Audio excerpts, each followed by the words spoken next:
এই আসিয়া দৃশ্য আমরা ভুলে যাবো। এই যে মেয়েটা কাতরাতে কাতরাতে মারা গেল আজকে, বেশি দিন সময় লাগবে না, 1 মাস 2 মাস হাইয়েস্ট 3 মাস।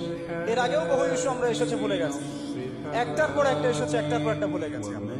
আপনারা দেখে নিয়ে 3 মাসের মধ্যে এই মেয়েটাকে সবাই ভুলে যাবে এবং যাবো ভবিষ্যৎ। লিখে নেন আপনারা, এই বাচ্চার কথা কেউ মনে রাখবে না, এই বাচ্চাটার কথা কেউ মনে রাখবে না। 3 মাস পরে, 6 মাস পরে, 1 বছর পরে আরো নতুন ইস্যু আসবে, আরো নতুন পাপ হবে, আরো বড় বড় ঘটনা ঘটবে।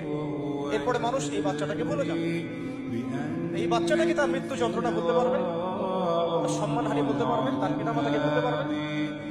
এখন প্রশ্ন হচ্ছে, তার পিতাকেও যদি আমরা জিজ্ঞাসা করি, ইসলামে রেপের শাস্তি হচ্ছে মৃত্যুদণ্ড, আর ব্যভিচারের শাস্তি হচ্ছে অর্ধেক কোমর পর্যন্ত পুঁতে পাথর নিক্ষেপ করে হত্যা করা। এবং বিবাহিত ব্যক্তি হলে এই শাস্তি, অবিবাহিত হলে 100 বেত্রাঘাত, 1 বছর নির্বাসন এবং সমাজ থেকে বয়কট করা। আর ধর্ষণ হলে সরাসরি মৃত্যুদণ্ড। 3 মাস সময় লাগার কথা না, 3 দিনের মধ্যেই করা সম্ভব। এটা শরিয়া আইন, এটা আল্লাহ রাব্বুল আলামিনের শরিয়া বিধান।